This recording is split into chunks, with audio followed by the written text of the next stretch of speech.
that is. And welcome to this session about using my virtual machines. My name is Sander van Vught, that's how I pronounce it. You can try pronounce it in your local language if you want to.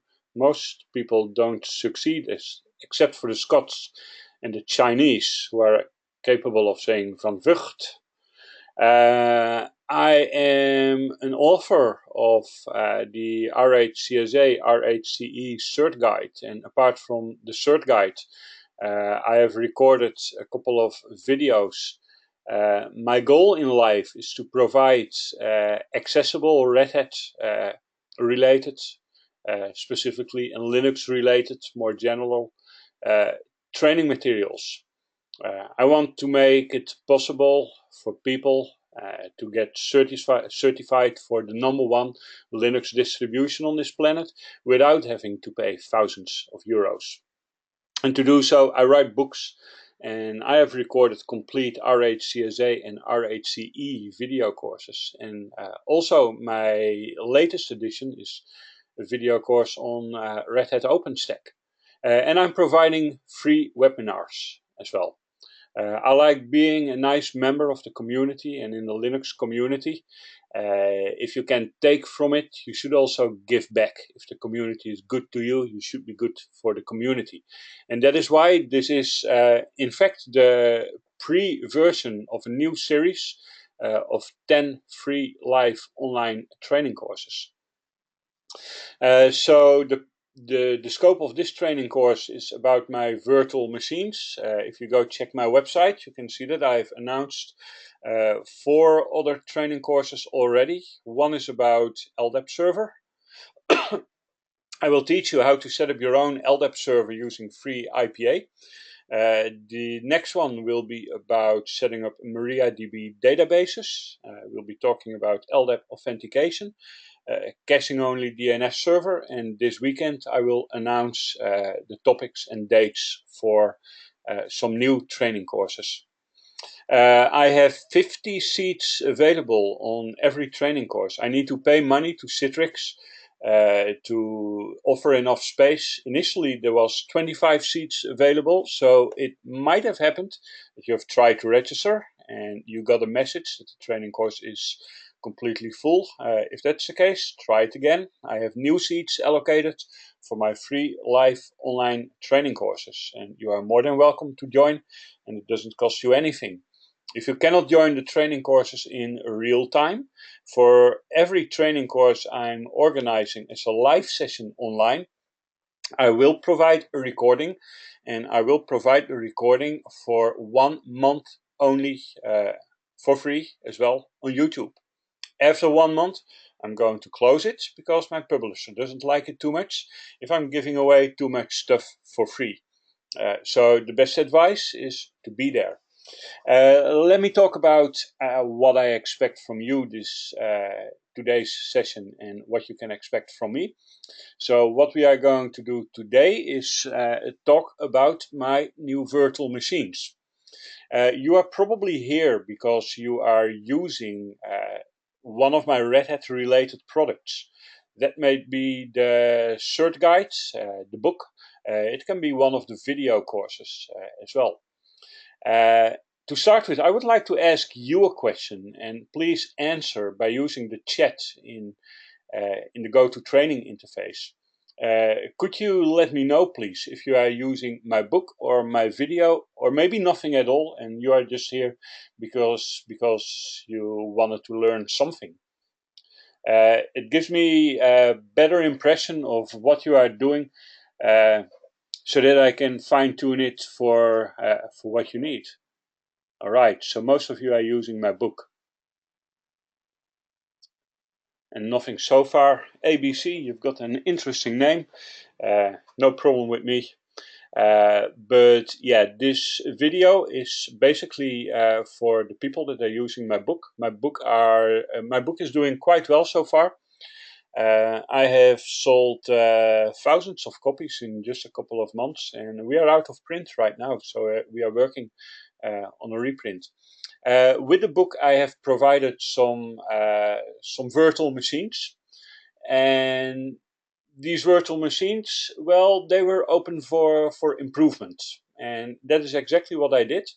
I'm trying to optimize everything I'm creating, including the book and the virtual machines. And I have worked pretty hard last week on a new release of the virtual machines. And the new release of the virtual machines is now ready. And I want to accomplish two things in this session. I want to show you a little bit about how to use the virtual machines.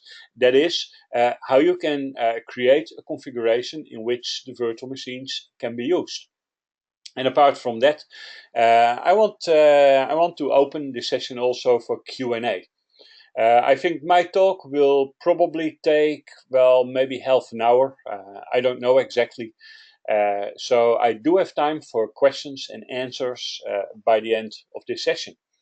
And if you are looking at this session, at the session's recording, just go to my website, which is rheadcert.com, and there is a contact button. Use the contact button. You will find a form in which you can contact me and send me your questions. I think it's important to serve my customers, that is you, and to help you and answer any question that you may have. So if there's anything you want to ask in real time today or asynchronous after today, just use the contact form and I will always try to send an answer to everybody. In case it takes a long time, I'm getting approximately 200 email messages every single day, and I'm having a hard time replying to all of those messages in due time. So some people are waiting too long because I've overlooked their message. If your message is early, send it again, and I will help you with that. If at any time during this session you have a question, the best way to ask your question is to do it by chat. I have the GoToTraining panel open, and in the GoToTraining panel I can see exactly if you want to ask a question, and I will try to react to all of those questions. Good. About the virtual machines. Did you find the hands up, the raise your hand feature in GoToTraining? Because I would like to ask you a couple of questions, and you can answer those questions by raising your hand. So I would like to know who of you is already using the virtual machines that I have provided with the book or online. Can you raise your hand if the answer is yes, please? Okay, I see a couple of hands, but not too many. Okay, that's no problem. Well, let me approach this session from the perspective where you haven't used any of my virtual machines so far. If that is the case, my virtual machines are three different machines. I'm going to show you my VMware Fusion environment so that I can show you what's in the virtual machines. So I have all of them currently running. Don't look at the version numbers. I'm working on an older version. What I've uploaded today is an updated version. Always make sure that you've got the latest version that is available. So the first virtual machine that I'm providing is Lab IPA.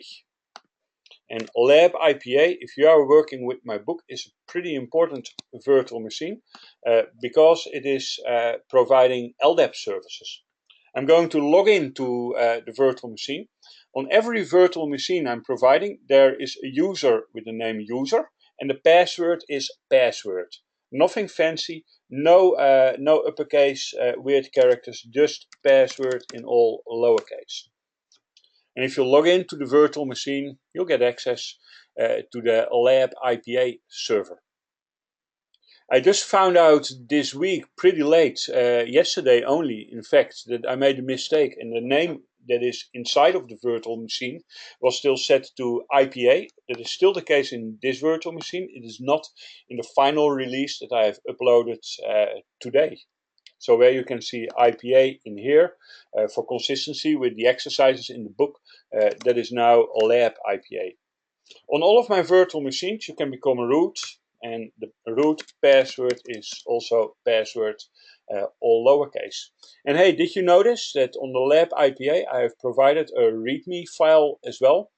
That was in the beginning of the virtual machines. I tried to provide all the information in the README file so that my users see what's up and get some directions on how to use it. I have changed that approach. So the README file can contain some interesting information. Well, only the admin password on the IPA server is password 123, but it's not that interesting at all. As I will show you later, because I have a new location where I'm providing information about the virtual machines. Now, the lab IPA server is an LDAP server. It's a Kerberos server, it's an NFS server, it's a Samba server. And I've created this server for those of you who are starting to study for RHCSA and who don't want to set up all that complicated stuff for yourself. The point is that in order to become an RHCSA, you need to be capable to log into an LDAP server. You need to be able to mount an NFS share. You need to be able to mount a Samba share. And the issue is, how on earth are you ever going to do that if you are new to Linux and you don't know how to set up an LDAP server, or an NFS server, or a Samba server, or FTP, and so on. So what I've done, I've created this, I'm sorry for that.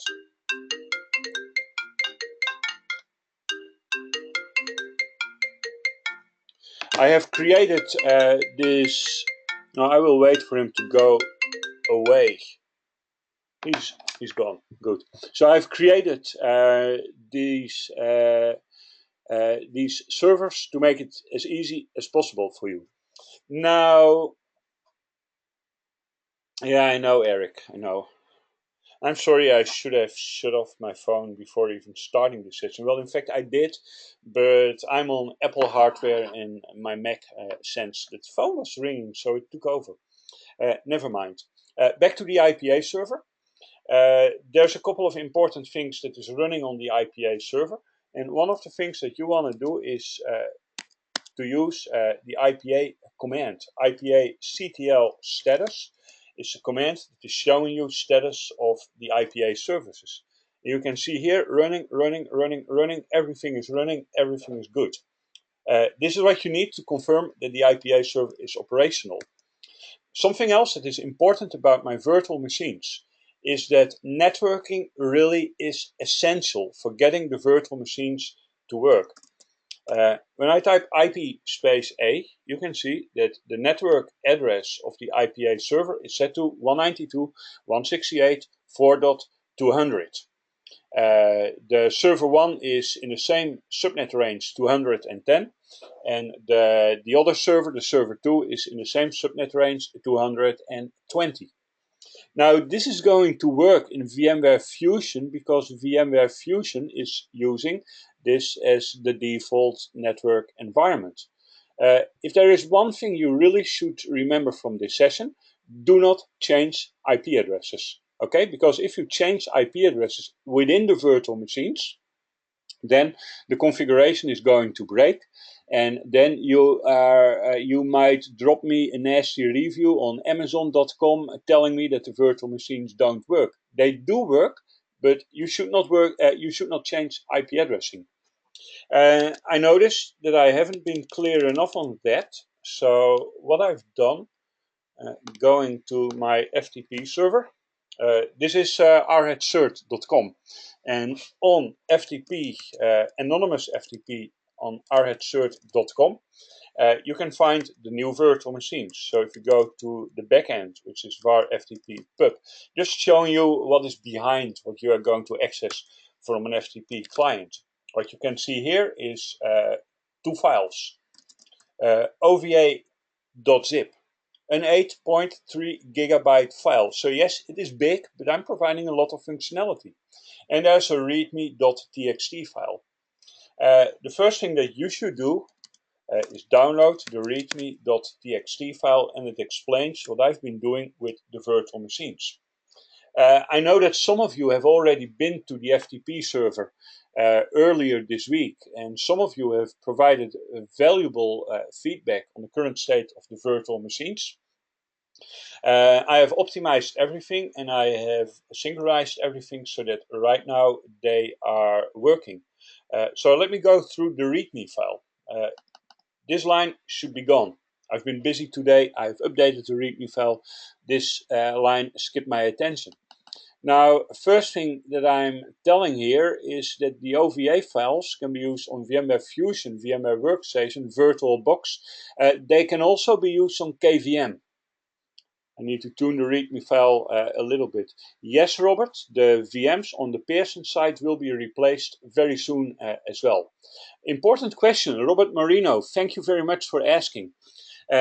If you have my book on the book DVD, you have found virtual machines. On the Pearson side, you have found virtual machines. I have been working on replacing those, and I can put them on my web server immediately. It takes some more time for those files to appear on the Pearson side. So eventually, the files that Pearson is offering will be similar to the files that I'm using right here. For the time being, I'm providing the files through my FTP server on rheadcert.com. I will make sure that by the time that the files on Pearson have been updated as well, that it mentions very clearly that the files have been updated. And I want to advise you, if the files have been updated on the Pearson side, use the Pearson side. Because the Pearson side, Pearson is a big company and they have a very fast website. My virtual server is pretty fast. It's offered by some hosting provider in the Netherlands. But if hundreds of people are going to download 8 gigabytes, you can imagine that that is going to take a while. But to answer your question, Robert, today is January 29th, 2016. I'm doing this for the people who are watching the recording of this session. I would expect the files on the Pearson website not to be updated before somewhere around February 15th, 2016. So let me continue. These files, I've created them in OVA. OVA is a generic virtualization format. You can use it on VMware Fusion, Workstation, Oracle VirtualBox, as well as KVM. You can not use them on VMware Player. Previously, I have made a mistake of stating that the files can be used on VMware Player, but this is what's happening. My virtual machines really need to be in 192.168.4.0 as a network segment. And you can change networking in VMware Fusion, in Workstation, in VirtualBox, and in KVM, but you cannot change networking in VMware Player. So do not use VMware Player. And hey, why would you want to use VMware Player anyway? If you can do it as well from VirtualBox, which is also a free application, or if you can do it from Linux, from KVM. I want to mention KVM is supported, but if you are a beginner in Linux, you don't know very much about Linux, I wouldn't recommend using KVM because that requires some knowledge about Linux to start with. If you are one of the RHCE oriented people, then you should be comfortable with KVM and you should be capable of changing the IP address configuration in KVM. So the important message right here is to change the IP addressing in your virtualization tool. Let me check if I've got VirtualBox somewhere on this machine so that I can show you. I think I need to go to my applications and to find a VirtualBox. I'm using a Mac. I have verified the virtual machines in VirtualBox on Mac and on Windows, and they both do work. But there is an additional procedure, as I will explain shortly. But before going in the additional procedure for VirtualBox, I want to show you what you need to do in VirtualBox. I'm not a very big expert on VirtualBox, but what you need to do in the VirtualBox menu, you need to go to the Preferences. And in the Preferences, you need to select Network. And you need to add a network. The only network type that you should use is NAT, Network Address Translation. If you don't do NAT, you cannot access the internet from the virtual machines and you cannot install software from the repositories. So don't do that. So what you are going to do, you are going to import and you are going to add an NAT network. So you are doing OK, and next you get back to the preferences. And if you are an expert on VirtualBox, then probably you have a more efficient way of doing it. I don't use it normally. But the thing that matters is what you see right here. You can see that the virtual machines, you can see that the network that you have created is in the IP address range 10.0.0. That is wrong. That needs to be changed to 192.168.4.0/24. Click OK. Click OK. And then you are done with the changing of the network configuration in VirtualBox. If you are using VMware Workstation on a Windows machine or on a Linux machine, you also must make sure that you are installing in the same IP address range. 192.168.4 is the address range to use. So right now I have changed the IP addressing in VirtualBox. And I want to show you the disk that for some reason it doesn't want to load. Let me try it again. It's the disadvantage of live demo. Sometimes the demo doesn't work out well. I'm saying connect to my Mac. And I just wanted to show you how to import the virtual machines. I'm going to give it some time. I can see that the disk is doing something. Maybe the operating system is just slow. In the meantime, we can talk about something else, which is also very important. And that is the part where you need some additional work in VirtualBox. Now let me explain the issue. I have created the virtual machines in VMware Workstation, and from VMware Workstation I have exported them to the OVA format.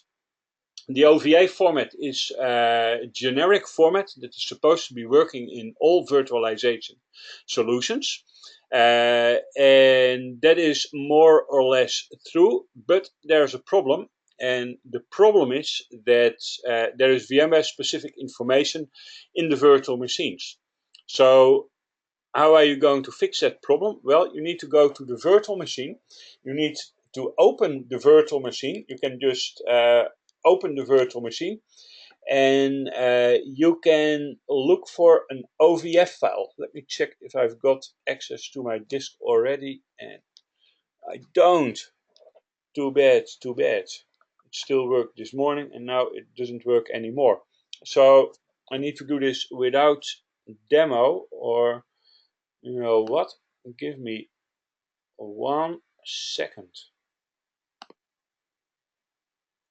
You are looking at a window now because I want to check something on my configuration, and I don't want to bother you with any private stuff and so on.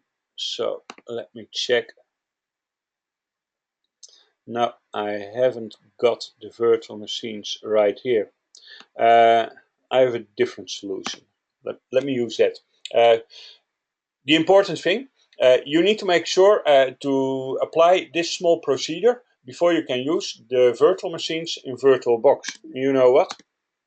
Let me just show you on my server. If I go to my home directory, in the home directory I've got an OVA.zip. This is basically the zip that I'm offering here. And if on Linux I'm using unzip on OVA.zip, it's going to extract the package, and oh no, zip file corrupt. That's demo demons, right? I have, by the way, I have tried the zip file on Windows and on Windows today, and it wasn't corrupt. I was just assuming that it would be working all right. Let me continue with what I wanted to show you. The important thing for VirtualBox is that there is a lab IPA file in there. And this lab IPA file, the OVF file, is a file that you can open in an editor. And once you have opened it in an editor, you see a lot of information, and this is where you need to apply the changes that I've mentioned in my README file. So you don't have to do that on Linux. You can do it with any editor on any operating system. So if you go back to var ftp pub and the README file, then this is a procedure to apply in the OVF file. If you do not apply this procedure, then it's not going to work, and it's going to give you an error while importing it in VirtualBox. I will also record some separate videos with specific step-by-step instructions. I will upload them as well once the file appear at the Pearson website.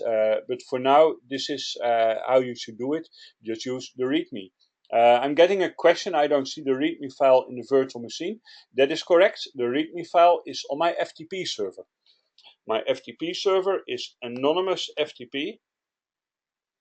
ftp://arhedcert.com. I'm getting a question. Could you provide MD5 values when you update the VM files? Yes, I'm going to do that.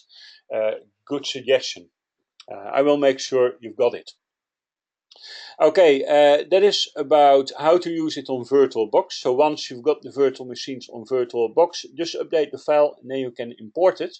After importing, make sure the virtual machine is connected to the network that you have just created. Now, another option is KVM. These virtual machines do work on KVM. KVM is Linux as well. And I can show you something about it. I should have access to my Linux machine somewhere here. Check, this should be the one. This is my Linux machine. If you are new to Linux, I'm going to show you some Linux commands that you are going to learn while working through my material. But for those of you who are not new to Linux, I just want to show you what you should do in order to get the virtual machines working. So the first thing is that you are going to download the virtual machines to Linux, and you are going to use the QEMU image convert command. In the virtual machines, you have disk files, and this disk file needs to be converted to a file that can be used on Linux. And the file format by default is QCOW2, which is a KVM, a libvirt, and so on compatible file format. So a virtual machine basically is a description of the virtual machine, and it contains a disk file. The description of the virtual machine is not going to be converted. You are just going to convert the file. The next step on KVM is that you need to make sure that networking is all right. And in order to make networking all right, well, you go edit the network configuration file for KVM, which is in etc libvirt QEMU networks default.xml.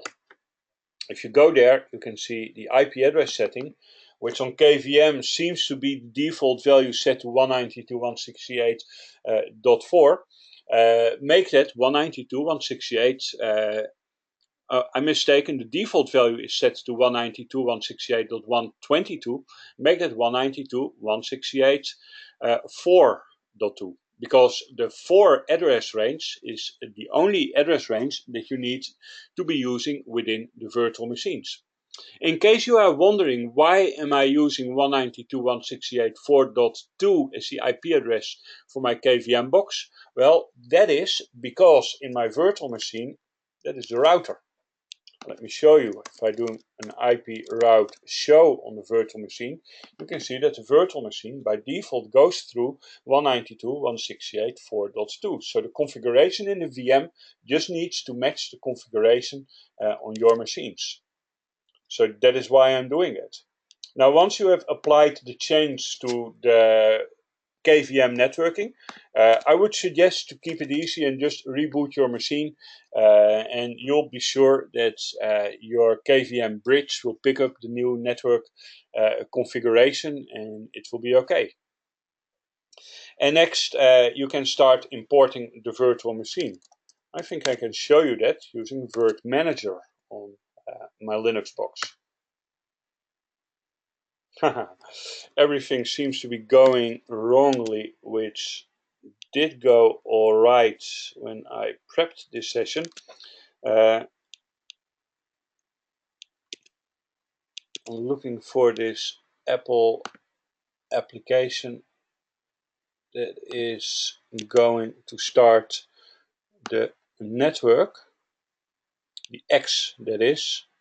I need a new Finder window applications, and I've got too many applications. It's something to do with X. You know what? I will post it later in my videos, because it's an application that should be starting automatically, and it's a long time ago that I've started it manually for the last time. Just watch for the updates, and I will tell you how to do it exactly. What I wanted to show you is something that you can read in the book as well. Just use the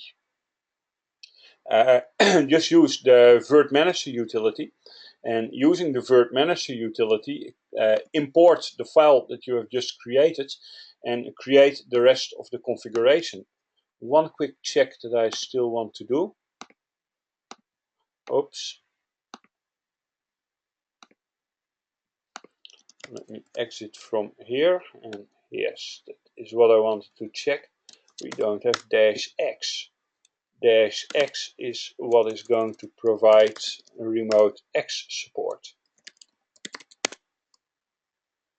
And right now I should be getting a Virt Manager screen. There you go.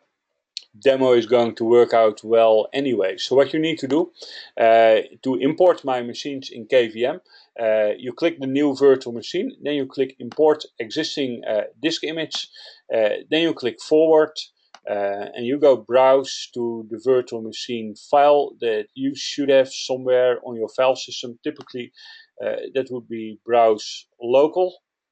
Now what we can see here is already the QCOW2 file that has been converted, and select this file. What I'm doing right now doesn't make too much sense because I've already converted it, but after converting the file, so that is after doing this step and after fixing the network, so after the reboot, you should go here and select the QCOW2 file. So you open it, and next you need to specify the properties of the virtual machine. So that will be Linux. Version is not important. Then you click forward, and then it is going to ask for the other properties. You are not going to get this error. I'm only getting it because another virtual machine is already using it. So the next thing you will see is how much RAM, how much CPU, and what is going to be the name of the machine. I would suggest changing the name to Lab IPA or something that matches what you are using in your environment. And then you click finish. I'm not going to do that here. Immediately after clicking finish, it will import the virtual machine for you, and the virtual machines will work in the KVM environment. And that is basically all that I wanted to mention about importing the virtual machines. Now some more information about the virtual machines themselves. You have seen IPA. IPA is an important virtual machine. I've got a plan B as well, and the plan B is in case you cannot work with the lab IPA server that I'm providing for whatever reason. Maybe you have very low bandwidth and it takes days to download the file, or maybe you have other issues. If it is other issues, send me an email, please. I want to provide virtual machines that are working, so let me know so that I can fix it for you. But if you are just on slow bandwidth, you can set up the virtual machine yourself by going through Appendix D of my book. Do I have my book open? Let me show you the book.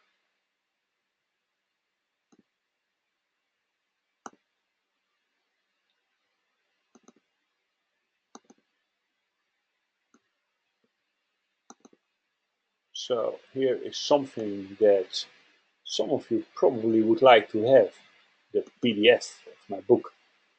I just received it today. This is a reprint that we are working on. And let me check for, well, Appendix D should be by the end. I'm not even sure if it's included in the PDF. Okay, this is the file that we are providing. We are going to use to print the book. You can use the PDF by going the installation PDF by going to the Pearson website. It will tell you where you can find more information and the accompanying files with the book. So Appendix D contains instructions on how to set up an IPA server yourself.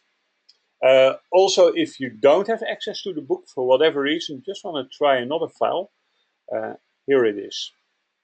If you don't have access to the book, for whatever reason, I'm going to work on a new and updated version of Appendix D, and I will provide that through my website pretty soon. I want you to have this information for free as well. And if you have nothing to do, next Wednesday, that is Wednesday, February 3rd, same time, 6 p.m. Amsterdam time. If you have nothing to do, you are more than welcome to join my session where I'm going to demo how to set up an IPA server yourself. So that's another option. So that is one thing that you need in order to go through the book, the IPA server. The next thing is the other machines. The other machines really are two empty servers. Frederick, sign up through my website, http://rheadcert.com. You should find a link there. In case you don't find the link, send me an email at this address right now in the chat, and I will happily copy paste it to the email for you. It's one of the 10 free webinar series about RHCSA, RHCE topics that I will be providing pretty soon.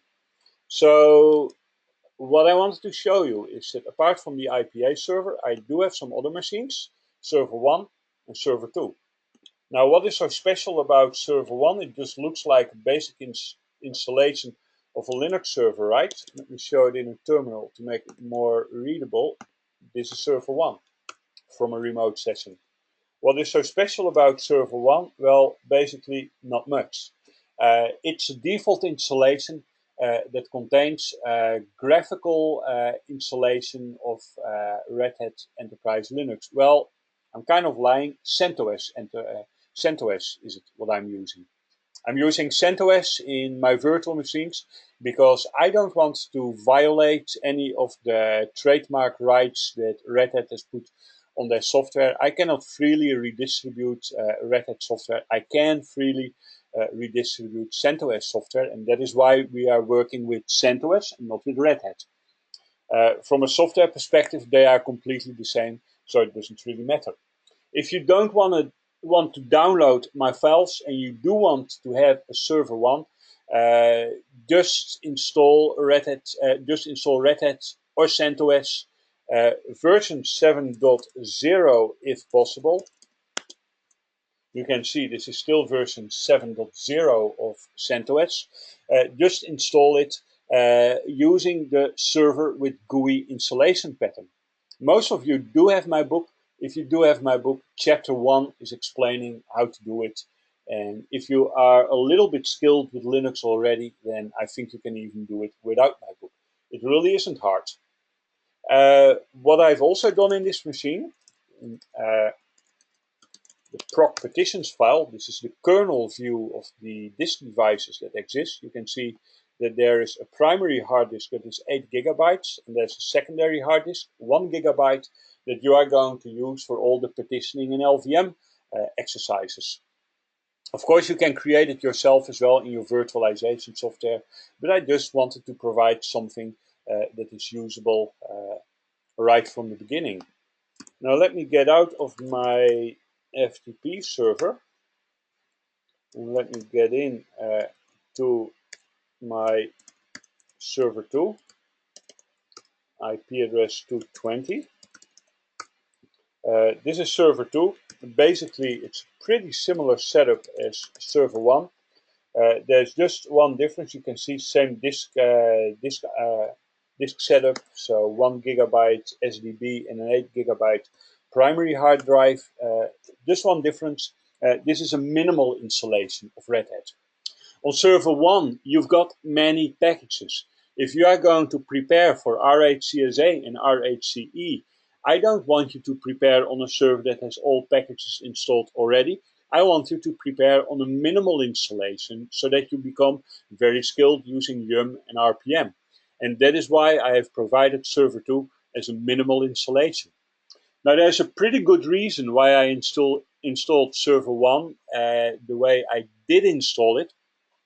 And that is to avoid many problems setting up LDAP-based user authentication. So if you want to practice LDAP-based user authentication, use server 1. It's better prepared for those exercises. And if you want to start from a very basic server, use server 2. So the bottom line of this story, my new virtual machines, they do work on KVM, on VMware Workstation, on VMware Fusion, and on Oracle VirtualBox. I am dedicated to making them work for you. So if you have any problem whatsoever, just let me know. I will figure out what's happening and I will fix it for you. And I hope you will have a good experience working with my materials. And that's all that I wanted to do for lecture. I promised some time for Q&A. I have 15 minutes left. So do you have any questions? If so, please ask using the chat.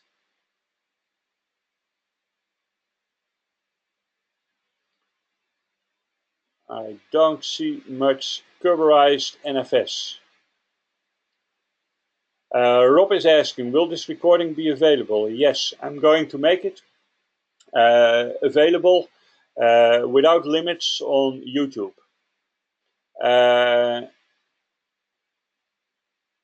Stanislaw, yes, I will show you. Frederick, Kerberized NFS. Kerberized NFS is an interesting topic, and I will announce a live Meet the Author session about Kerberized NFS this weekend. There will be a free webinar about Kerberized NFS, probably somewhere April, May, something like that. I know it's a painful experience, Kerberized NFS, so I want to show you about it. Now, Stanislaw is asking about OpenStack while I'm waiting for other questions. Let me show you about it. I was extremely pleased yesterday that on Safari Books Online, I'm logging in. If you don't know Safari Books Online is awesome.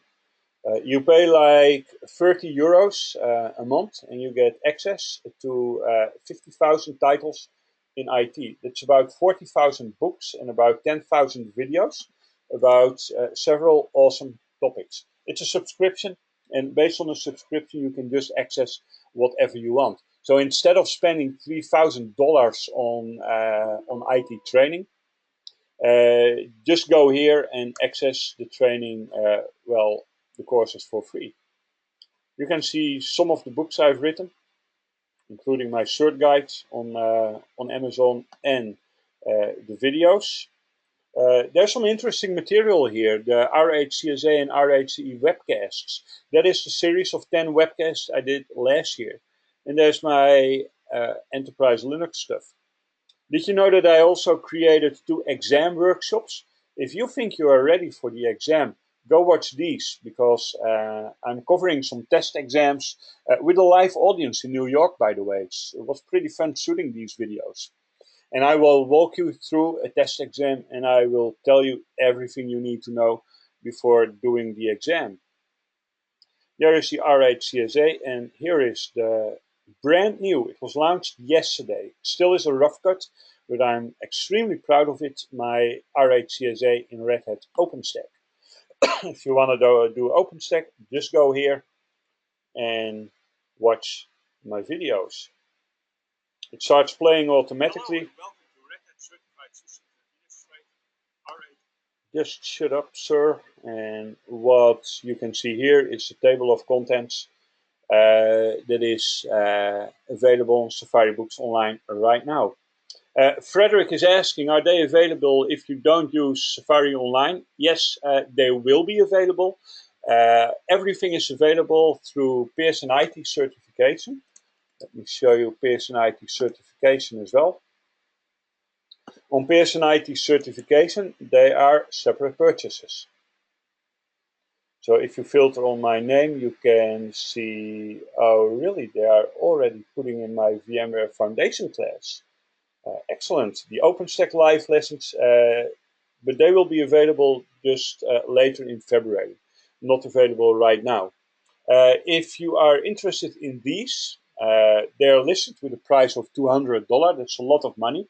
If you are interested in buying any of these, they will be yours without any limitation. So, oh, that's a long question. I will have a look at it later, Justin. They are available without limitation. Contact me, because I've got a discount code that is giving a very interesting discount, up to 45% on the list price. Justin is asking a question. I have downloaded virtual machine files and installed to my VMware workstation. How can I connect to internet with default IP addresses which you already gave me? Because when I installed the VM in my workstation, my DHCP gave me an IP address VM working on that IP. So how can I connect internet? Yeah, I see what your question is. If you are sitting behind your VMware workstation right now, behind your computer right now, I can talk you through it. I cannot show you, because VMware workstation runs on my you-know-what machine. While talking you through it, I can show you the equivalent in VMware Fusion.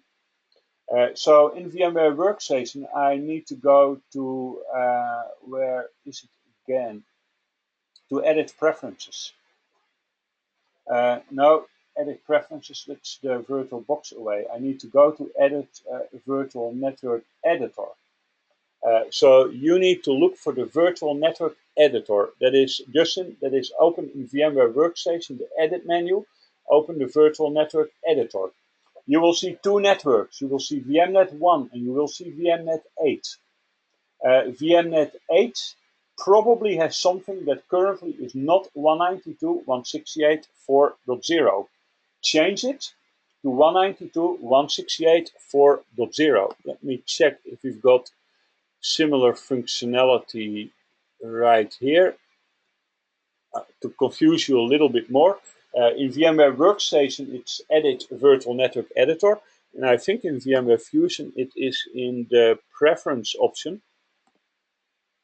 The idea is that you've got your networking, and I need to log in if I want to change anything.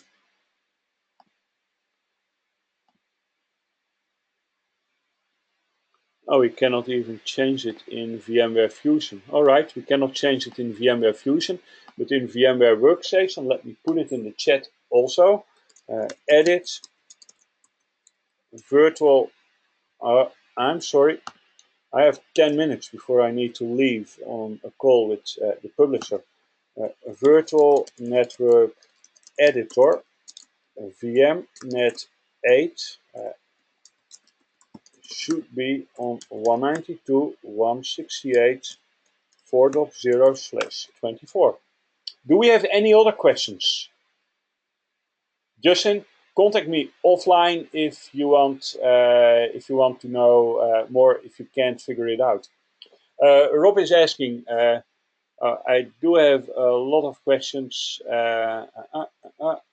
Rob is asking, what virtual environments do you recommend, VirtualBox or VMware Fusion? You know, let me be honest, I don't like Oracle because I don't like the company. That's like I don't like yellow cars because I think yellow is an ugly color. You are allowed to think differently about it, and that is why I never had a look at VirtualBox. I have created the machines in VMware Fusion, so VMware Fusion is probably the easiest way of using my virtual machines.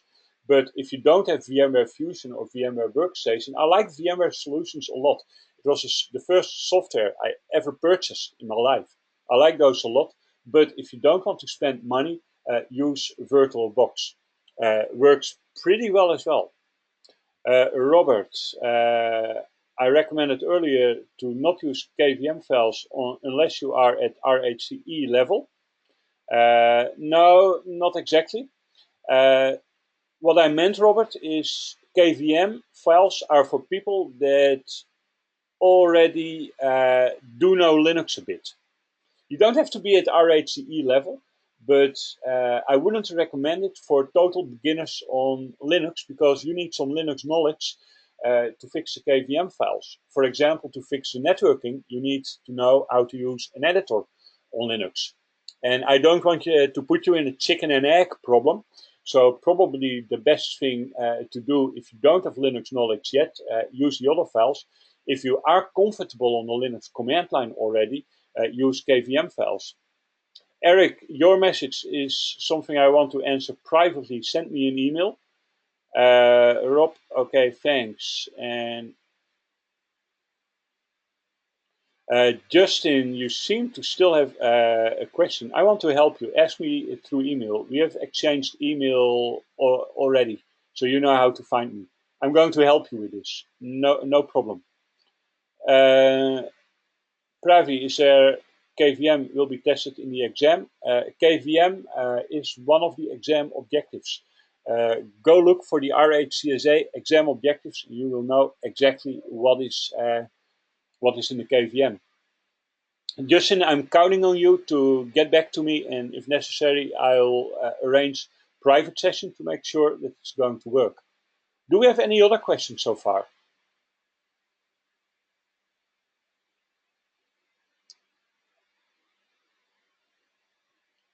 Frederick, will the updated Appendix D in new virtual machines be enough to work out Kerberized NFS and Samba as was intended in the book?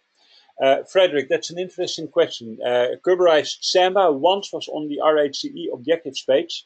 It is no longer. When it was on the RHCE objective page, it was known to be not working. So what I've done and also described in the book is I've included the procedure that should be working one day. Kerberized Samba, I'm not guaranteeing that that is going to work. Kerberized NFS, absolutely and definitely is going to work. If you want to do Kerberized NFS, Frederick, I would highly recommend to create the key tab files for server 1 and server 2 from your IPA server and import them on the server 1 and server 2. Appendix D already describes how you should do that. If you do that, then you can be sure that it works. Problems do arise if you are on an older version of IPA and you upgrade by accident to a newer version of a Red Hat or CentOS, and there's a version incompatibility. Then you will have problems with the key tab files for your server 1 and server 2, and they don't work anymore. So be careful.